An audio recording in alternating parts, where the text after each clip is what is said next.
창세기 6장 1절입니다. 사람이 땅 위에 번성하기 시작할 때에 그들에게서 딸들이 나니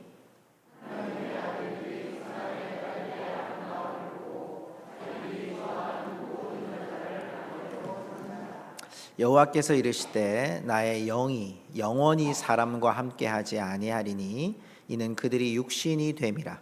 그러나 그들의 날은 120년이 되리라 하시니라.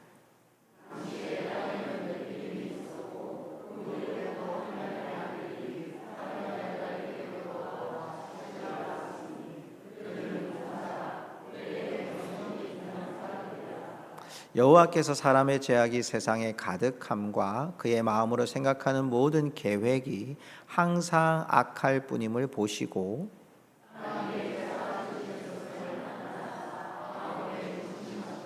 이르시되 내가 창조한 사람을 내가 지면에서 쓸어버리되 사람으로부터 가축과 기는 것과 공중의 새까지 그리하리니 이는 내가 그것들을 지었음을 한탄함이니라 하시니라. 이것이 노아의 족본이라. 노아는 의인이요 당대의 완전한 자라. 그는 하나님과 동행하였으며 그때의 온 땅이 하나님 앞에 부패하여 포악함이 땅에 가득한지라.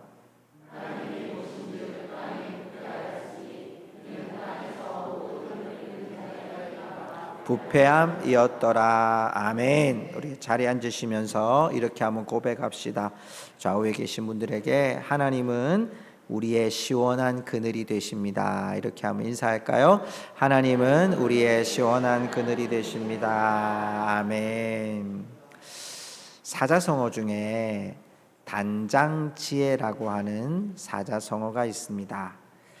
끈을 딴 창자장 갈지 슬플애라고 해서 여러분 단장지혜라고 하는 말의 원래 원어의 풍습은 새끼 원숭이를 잃어버린 어미 원숭이가 자기의 모든 장기가 다 끊어지면서 죽었다고 해서 나온 유래에서 나왔던 사자성어입니다. 자녀를 잃거나 자녀의 타락을 보거나 자녀 때문에 마음 아파하는 우리의 어르신들이 단장지혜라는 마음으로 부모의 극도의 슬픔을 우리에게 나타내 줍니다. 그렇습니다. 여러분, 부모가 자녀를 먼저 떠나보낸다. 굉장한 슬픔입니다. 이유로 헤아릴 수 없고요. 그것은 가슴에 씹는다고 할 만큼 큰 아픔입니다. 더더욱 자녀가 있음에도 연락이 잘 되지 않거나 또 자녀들이 특별히 우리 종교적으로 보면 이단에 빠져 있거나 그래서 자녀와의 단절된 삶을 가질 때 때로는 이해관계 때문에 부모와의 그런 가슴 아픈 현실들 앞에 부모는 더 큰 깊어진 마음을 갖게 됩니다. 여러분, 사랑은요 늘 좋은 사랑, 행복한 사랑만 있는 것이 아니라 가슴 아픈 사랑도 있습니다. 오늘 우리가 만난 이 6장의 말씀은 하나님께서 우리를 찾으시고 만드시고 또 우리에 대한 많은 것들을 허락해 주셨던 그 큰 사랑 속에서 오늘 6장을 만나는 우리의 이 마음의 시선은, 이 말씀의 시선은 하나님의 가슴 아픈 사랑을 우리에게 소개해 주고 있습니다. 하나님은 우리와 함께 친근하게 교제하기 원하셨고 만나기 원하셨어요. 그런데 사람들이 아담과 하와로 말미암아 죄도 짓고요, 가인으로 말미암아 이런 사람의 죽음은 또 맞이해 됐었고요. 여러분, 그럼에도 불구하고 사람들이 900세가 넘는 세월을 살았던 그 수많은 인생들 속에서 하나님은 기회도 다시 주셨고 다시 만날 수 있는 사랑들, 그리고 함께 동행하시는 사랑까지 우리에게 보여주셨어요. 그런데 이 사랑을 사람들이 점점 더 깨트리고 더 악한 곳으로 달려가고 있는 모습을 보여주고 있습니다. 하나님은 왜 우리에게 이런 가슴 아픈 사랑을 하시고 있을까요? 오늘 여러분, 하나님의 가슴을 아프게 했던 그 현실을 먼저 찾아보려고 합니다. 자, 1절과 2절의 말씀을 우리가 주목하게 되면 특별히 2절의 말씀을 한번 보도록 하십시다. 우리 같이 한번 읽어보겠습니다. 하나님의 아들들이 사람의 딸들의 아름다움을 보고 자기들이 좋아하는 모든 여자를 아내로 삼는지라. 마음에 드는 모든 여자. 여러분, 남자가 여자의 아름다움을 보고, 우리 여자를 보고 아름답다 하는 것은 죄가 아닙니다. 여자분들이 남자를 보고 야, 저분은 참 잘생겼다 하는 건 죄가 아닙니다.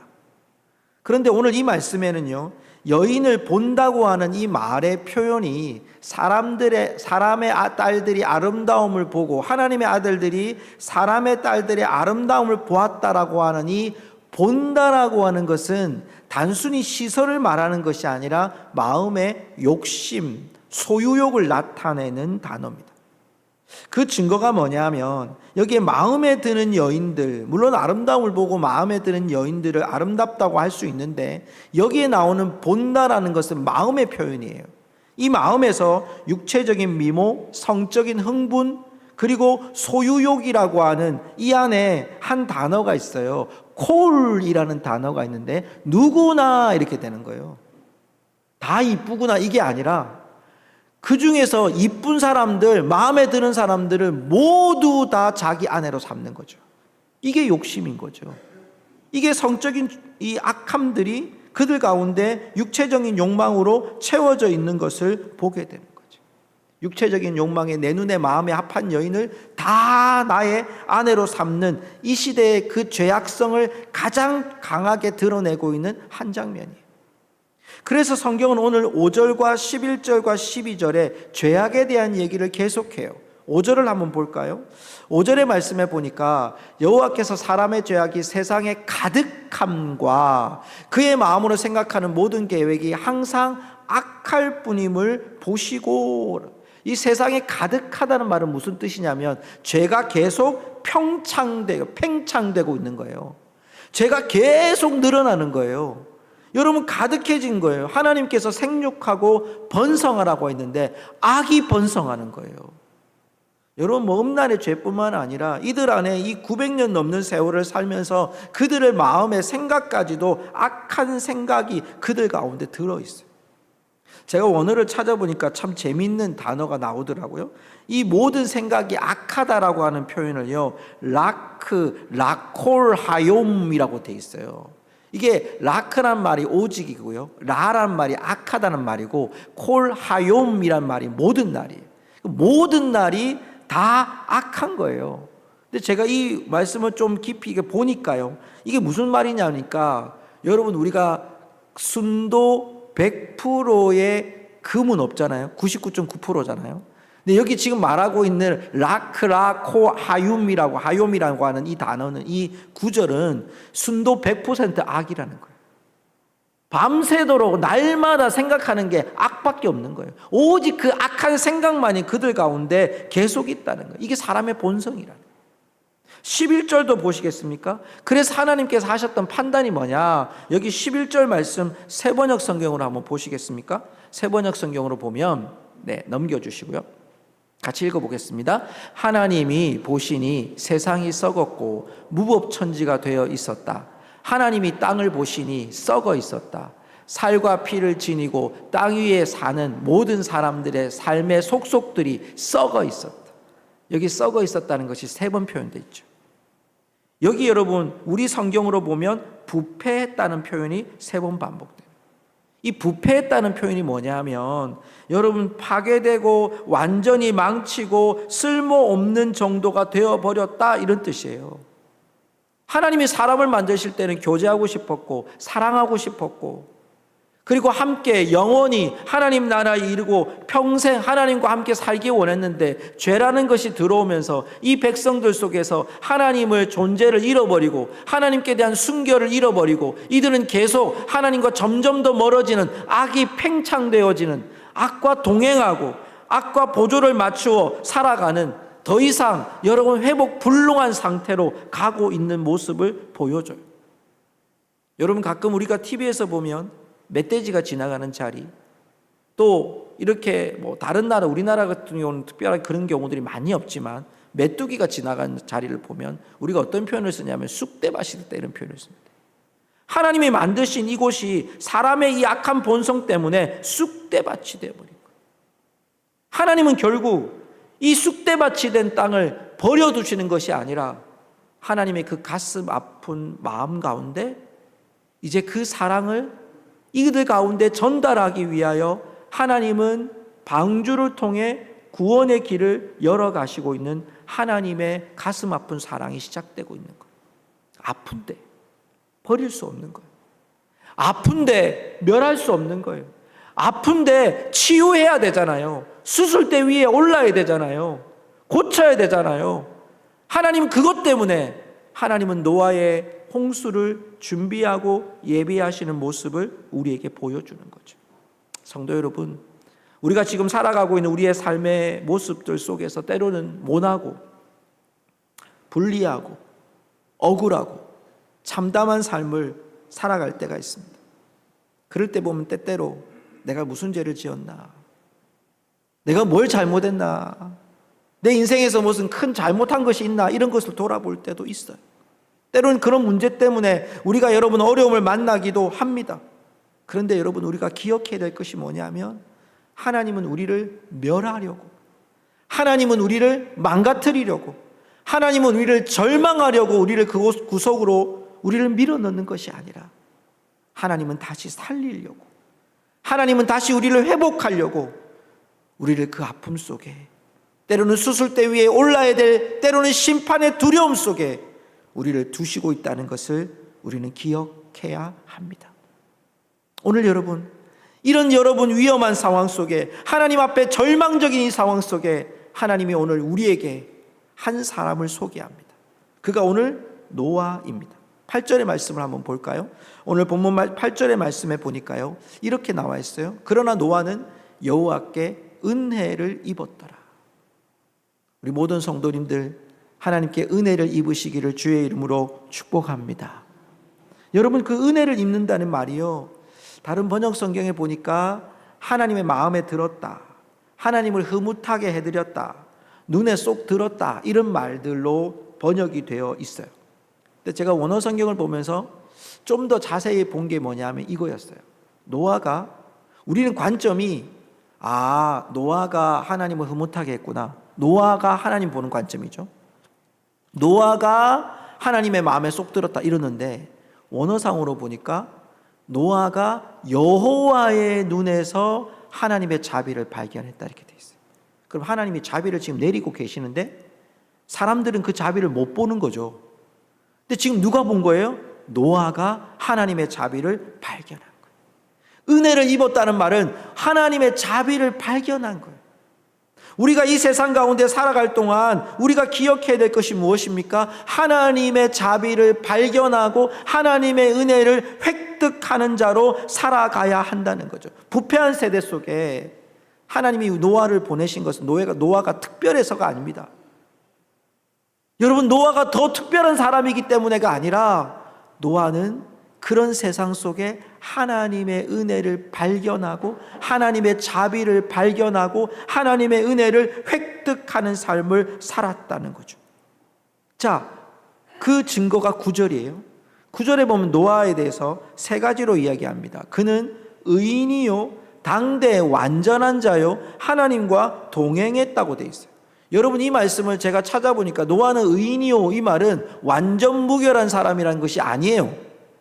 흠이 없다는 사람이 아니라는 거예요. 근데 여기에 여러분, 의인이요 할 때 이 의인이라고 할 때는 의인은 내 의가 아니에요. 하나님의 공의를 나타낼 때 나오는 의입니다. 그러니까 노아는 의인이다라고 하는 것은 노아는 하나님의 의를 품고 있었던 사람이다, 이런 뜻이에요. 여러분, 그래야 8절의 맥락과 똑같잖아요. 하나님의 은혜를 입었다. 하나님의 은혜를 입었으니까 하나님의 은혜가 내 안에 지금 획득되어 있는 거예요. 하나님의 자비가 내 안에 있는 거예요. 하나님의 은혜가 내 안에서 지금 붙잡고 있는 거예요. 은혜를 붙잡은 사람이라는 거예요. 그 다음 나오는 완전한 자, 동일한 겁니다. 이 사람은 흠 없다는 얘기가 아닙니다. 여러분, 여기에 나오는 완전하다는 것은 흠 없는 제물로 구별되어졌다, 이런 겁니다. 그 세상 속에서 하나님의 은혜를 붙잡고 구별된 삶을 살았던 자가 노아라는 겁니다. 그 관영한 시대에. 자, 또 하나 보십시오. 하나님과 동행했다. 이 구절이 참 중요한데요. 하나님과 동행했다. 여러분 기억하십니까? 우리 5장 할 때 에녹이 하나님과 동행했습니다. 혹시 시험 문제 나올지도 모릅니다. 퀴즈에. 하나님과 동행했어요. 에녹이 동행했어요. 그리고 노아가 동행했어요. 여러분 이 동행이란 말이 할라크라는 말인데요. 보조를 맞추어서 간다 이런 뜻이에요. 여러분 군대에서 요즘 뭐 그것도 논란이 되던데 군에서 여러분 그 국군의 날 이런 거 하면요 엄청난 연습을 하거든요. 그거 할 때 보신 분들 계시죠? 발이 어떻습니까? 군인들이 착착착착 맞춰서 가죠. 그게 할라크예요. 하나님과 함께 보조를 짝짝짝짝 맞춰서 갔다는 거예요. 여러분 노아가 뛰어나다는 얘기를 하는 게 아닙니다. 노아가 지금 이런 시대 속에서 죄악이 관영하고 부패하고 여러분 죄가 팽창된 시대에 하나님이 하나님과 함께 하나님의 은혜를 품고 하나님께 발맞춰서 한 걸음 한 걸음 그 걸음을 걸어갔다는 거예요. 여러분 세상에는 알고리즘이라는 것이 있습니다. 그렇죠? AI라든지 뭐 유행이라든지 트렌드라든지 또 유튜브나 이런 것을 보면 미디어 홍수가 우리에게 몰려올 때 내가 관심 있는 분야를 여러분 유튜브에다가 담아두면 계속 그게 돕니다. 여러분이 좋아하는 가수들 넣어놓으면 계속 그 가수 노래가 나옵니다. 그게 알고리즘이라는 거거든요. 그런데 여러분 그것이 우리가 점점 우리 안에서 나도 모르게 그것이 나의 삶을 처음에는 내가 주장했는데 점점 시간이 지나면 그가 나를 주장합니다. 빠져나가지 못하게 되어 있는 것. 시대적인 대세, 유행 뭐 이런 것들이 우리들을 늘 합리화하고 불안감을 조성하는 시대를 살아가잖아요. 그런데 노아는 어땠습니까? 그 시대를 거스리는 마치 연어와 같이 회귀 본능에 의해서 알을 낳기 위해서 자기가 태어난 곳으로 돌아가는 연어처럼 이 여러분 하나님의 백성들은 그런 모든 시대를 거슬러 하나님의 발에 맞추고 하나님의 뜻에 맞추어 살려고 하는 자들이 바로 노아와 같은 시대의 모습이라는 거죠.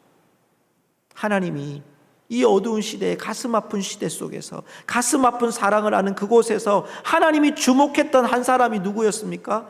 의인이요 당대 완전한 자요 하나님과 보조를 맞추어 그 걸음을 걸어갔던 노아를 하나님이 사용하셔서 이 땅에 그 가슴 아픈 사랑을 이제는 사랑으로 세워지기 위하여 사랑으로 승화하기 위하여 하나님이 노아를 세워 가신 거예요. 우린 다 완전하지 않아요. 우리는 다 무너질 수밖에 없는 절망할 수밖에 없는 사람들이에요. 그런데 하나님이 우리를 여러분 여기에 세우신 하나님의 귀중한 이유는 무엇입니까?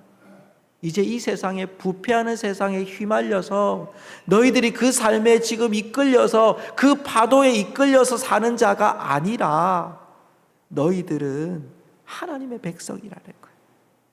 너희는 지금 이 풍조에 몰려가는 사람들이 아니라 내가 지금 가슴 아파하는 건 너희들이 그런 풍조에 물려가고 거기에 섞여가고 거기에 허물어지고 무너지고 세상의 모든 상황 속에 파도와 물결 속에 무너지는 그들 가운데 너희들은 어떤 자이냐?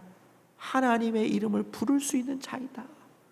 너희들은 예수님을 품고 있는 은혜를 붙잡고 있는 노아와 같은 사람들이다. 이 가슴 아픈 시대 속에서 하나님은 하나님의 가슴 아픈 사랑을 우리를 통하여 세우기를 원하시고 우리 모두를 그 사랑으로 품으시기 원하시는 것이 하나님의 마음인 줄로 믿습니다. 성도 여러분, 임신한 어머니의 뱃속에서 초음파로 들려오는 아이의 소리를 듣기 위해 부모는 총동원해서 그 귀를 쫑긋 세우고 볼륨을 최대로 올리고 병원에서 그 아이의 여러분 소리를 듣습니다. 쿵쾅쿵쾅하는 심장 소리를 듣는다는 거예요. 여러분 그 소리를 듣기 위해서 우리는 모든 걸 다 차단합니다. 그때 누가 전화 와도 안 받습니다. 옆에서 누가 말을 해도 못 듣습니다. 오직 그 아이의 심장 소리만 듣습니다. 그렇습니다. 하나님은 우리를 바라보며 때로는 가슴 아파합니다. 여러분의 삶을 바라보면서 하나님 너무너무 가슴 아파합니다. 아프고 병들고 고통받고 쓰라리고 무너진 여러분의 삶을 바라보며 하나님이 아파하십니다. 여러분, 그 가슴 아픈 하나님의 사랑 앞에서 이제 우리가 해야 될 일이 무엇입니까? 노아와 같이 하나님의 소리를 듣는 자로, 하나님의 리듬을 함께 타는 자로 세워갈 수 있기를 주님의 이름으로 축복합니다. 그게 하나님이 우리를 향한 지금 시그널을 보내고 계시는 하나님의 신호입니다. 삶은 다 다릅니다. 상황은 다 긍정적일 수도 있고 부정적일 수도 있습니다. 현실은 피폐해지고 절망할 수도 있습니다. 그러나 우리가 포기하지 않는 것은 내 안에 은혜를 붙잡고 살아가는 하나님의 백성이 되는 것. 여러분, 하나님의 뜻에 맞춰서 하나님의 세미한 음성을 듣고 가는 하나님의 백성, 여러분, 그 백성을 하나님은 주목하시고 반드시 살려내시는 줄로 믿습니다. 여러분, 하나님이 그래서 준비하신 것이 무엇입니까?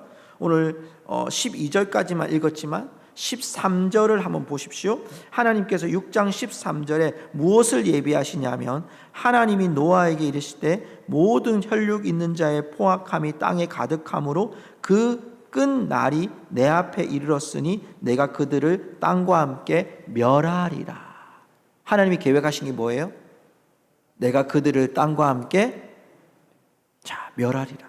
그런데 하나님의 의도가 정말 멸하시는 거였다면 방주가 필요 없죠. 한 번에 끝내면 되잖아요. 방주가 왜 필요합니까? 하나님 홍수 내려서 다 끝내면 되는 거 아닙니까? 그런데 하나님이 그렇게 하시지 않아요. 자, 여러분, 하나님 17절에도 말씀해 보면요, 17절에도 내가 홍수를 땅에 일으켜 모든 생명의 기운이 있는 모든 육체를 천하에서 멸절하리니 땅에 있는 것들이 다 죽으리라. 다 멸절하는 게 하나님 뜻이라니까요. 그런데 그 하나님의 본심이 뭐냐는 거예요. 이걸 우리가 봐야 돼요. 자, 여러분, 오늘 말씀 우리 14절로 잠깐 보실까요? 여러분의 본문의 말씀 14절로 가시면 여러분 성경책을 펴서 한번 보십시오. 하나님 이것으로 뭘 만드시는지 14절을 우리 같이 읽어볼까요? 시작. 너는 고페르 나무로 너를 위하여 방주를 만들되 그 안에 칸들을 막고 역청을 그 안팎에 칠하라. 하나님 뭘 만들으라 그래요? 방주. 왜요? 멸한다 해놓고 다 죽인다 그래 놓고 하나님이 지금 방주를 만들려고 14절에 말씀해요. 15절 말씀해 보니까 규격이 나옵니다. 300규빗, 50규빗, 30규빗이 나와요. 자, 여러분 16절에 보니까 3층 규모로 나옵니다. 이렇게 말을 하면 여러분 마음에 이렇게 와닿기가 힘들죠. 그래서 여러분 이미지를 준비했어요. 한번 보십시오. 자, 이게 지금 현존하고 있는 미국의 제가 좀 늦게 갔어야 되는데 너무 빨리 갔다 와가지고 저걸 못 봤는데 미국에 있습니다. 지금 있는 저 미국의 노아의 방주와 거의 똑같은 것으로 복원되어 있습니다. 자, 요 넓이를 한번 보여드릴게요. 자, 다음 페이지 보시면 여러분 높이가 14m, 아파트 한 층 높이가 3m라고 치면 약 11층에서 12층 되는 높이입니다. 삼익 아파트를 생각하시면 여러분 아파트 생각하시면 됩니다. 여러분 너비는 약 23m 정도 되고요. 길이는 135m, 축구장보다도 더 넓습니다. 여러분 이게 노아의 방주를 하나님 만들어라 그랬어요. 노아한테 120년 동안 산꼭대기에다가. 여러분 인생에 이렇게 사는 노아가 어땠을까요? 하나님 멸한다고 해놓고 노아의 홍수를 하나님 만들어놔요. 자, 그 다음 보세요. 3층 높이 보세요. 이렇게 지었어요. 안에를 이렇게 단면으로 잘라보면 3층으로 하나님이 짓게 하셨습니다. 자, 왜 이렇게 하셨을까요?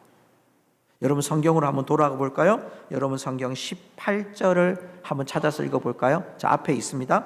우리 한번 요 구절만 읽도록 하십시다. 시작. 그러나 노아는 내가 언약을 세우리니. 아니 다 멸한다고 해놓고 하나님 뭘 세운다고요? 언약을 세워. 이건 살린다는 겁니까? 끊는다는 얘기입니까? 살린다는 얘기입니다. 자, 여러분, 하나님이 언약을 세우리니 19절에 가면요, 하나님이 혈육 있는 모든 생물을 너는 각기 암수 한 쌍씩 방주로 이끌어 들여 너와 함께 생명을 보존하게 하되, 그 생명을 보존하게 하라. 보존이라는 단어가 2번 반복됐어요. 여러분, 이 보존이라는 단어는 어떤 뜻을 다루냐면 죽지 않고 살 정도, 이게 아니에요. 이 보존이라는 원래 뜻은요, 반드시 살린다, 반드시 생명을 준다, 이런 뜻입니다. 여러분, 구원의 방주는, 노아의 방주는 우리를 구원하시는 하나님의 언약의 신호가 되는 줄로 믿습니다. 하나님의 사랑의 시그널이 뭡니까? 방주를 지으신 거예요. 그 안에 들어오라는 겁니다. 그 방주 안에 들어오면 너희들은 산다는 겁니다. 하나님이 멸하시겠다고 했던 하나님의 본연의 뜻, 본심은 무엇입니까? 이 백성들 가운데 살리겠다는 길을 하나님이 열어주셨다는 것입니다. 가족 모두를 오게 하셨습니다. 창조 질서 가운데 하나님의 동물들을 그 안에 하나님 다 들어가게 하셨습니다. 멸절시키는 것이 하나님 목적이 아니라 하나님이 살리시기 위하여, 보존하시기 위하여 하나님이 노아의 방주를 주신 것은 하나님이 우리들을 향한 사랑의 시그널인 줄 믿습니다. 성도 여러분, 말씀을 맺으면서요, 노아를 통해 하나님이 방주를 짓게 하신 것은 하나님의 가슴 아픈 사랑을 회복하기 위한 하나님의 신호였습니다. 이 땅에 예수 그리스도를 보내신 하나님은 우리를 향한 사랑의 신호를 그 아들 예수 그리스도의 십자가에 못 박히게 하시고 그분을 3일 만에 부활하게 하심으로 말미암아 우리를 사랑하신 하나님의 사랑을 보여주신 것입니다. 이제 우리가 이 땅 가운데 살아가야 될 중요한 이유는 바로 우리가 이 땅을 향하신 하나님의 그 뜻을 노아와 같이 감당하는 것입니다. 여러분에게, 여러분 이 이미지가 무엇인지를 한번 알아맞혀 보시겠습니까? 저게 뭘까요? 네, 바다의 굴입니다. 맛있겠죠, 그죠? 네. 근데 여러분, 이 굴이요, 제가 찾아보니까 굴이 굉장한 역할을 하는데요, 이 굴의 역할 중에 하나가 뭐냐면 바다를 정화시키는 역할을 한답니다. 어느 정도냐면, 여러분 저기에 있는 뭐 이렇게 조개 껍질처럼 된 굴 한 조각이요, 굴 한 개가 여러분 바닷물 200리터를 정화시키는 역할을 한답니다. 여러분 200리터가 여러분 머릿속에 잘 안 와닿지죠. 콜라병 하나가 1.5리터인데 여러분 그게 몇 병이 돼야 될까요? 예, 엄청난 거 아닙니까? 하나가.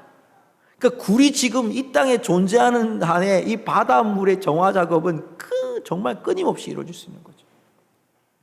그렇습니다. 그제부터 우리 교회 여름 성경학교가 있었습니다. 유치부 선생님들, 유초등부 선생님들, 아이들을 위해서 정말 많이 수고하고 헌신하는 모습들을 제가 옆에서 봤습니다. 저는 뭐 설교하고 아이들 차 데려다 주는 일들밖에 안 했습니다만은 옆에 선생님들 보면서 제가 참 감동했던 것이 뭐냐면, 어떤 아이들은요 약을 먹어야 될 애들이 있습니다. 질환이 있어서 약을 먹어야 될 애들이 있어요. 근데 선생님이요 삼시세끼 밥 먹는 그 옆에 붙어서 너 이거 약 먹어야 돼, 모르면 엄마한테 전화해서 이 약 먹여야 돼 라고 하는 선생님이 계셔요. 또 어떤 선생님은요 아이 아프다고 하니까 가서 눈높이로 아이 어디 아프냐, 어디가 아픈데 약을 이렇게 발라야 되는데, 열심히 또 하다 보니까 뭐 손톱이 빠지는 경우도 있고 피가 나는 경우도 있고 그걸 또 이렇게 만져주는 선생님이 있고, 또 어떤 선생님은 같이 자기도 하고요, 또 여러분 우리 옥상에 가시면 물놀이 하는데 다 지금 그대로 있는데 그 물놀이 하는데 정말 성심성의껏 다해서 또 우리 이남전도회 분들이 그 땡볕에 아이들하고 같이 놀아주시고 게임도 인도하시고 물도 대주시고 청소도 하고, 또 밑에 식당에서 많은 분들이 아이들의 눈높이에 맞추어서 여러분 반찬 대주시고 밥도 먹이시고 분들 보면서, 여러분 이 삶이 제가 어떤 생각이 들었냐면, 참 이 교사의 삶이, 또 우리가 이 다음 세대를 세워가는 이 삶이 바로 이 정화의 역할을 하는구나, 필터가 되는구나 라는 생각을 하게 됐습니다. 그렇습니다. 사랑하는 성도 여러분, 하나님은 오늘 이 시대가 죄악이 관영한 시대인 것을 알고 있습니다. 우리가 이 시대에 정말 여러분 물결과 파도처럼 흔들리는 시대인 것도 알고 있습니다.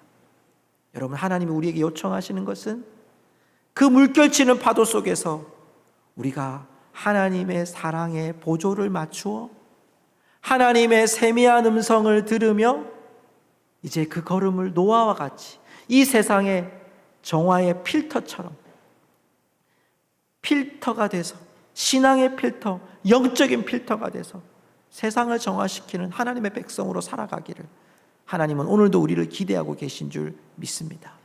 오늘 저와 여러분의 삶이 그렇게 여러분 은혜로운 삶이 되고요, 아버지의 마음을 마음에 품고 살아가는 우리 모든 성도들 되시기를 주님의 이름으로 축복합니다.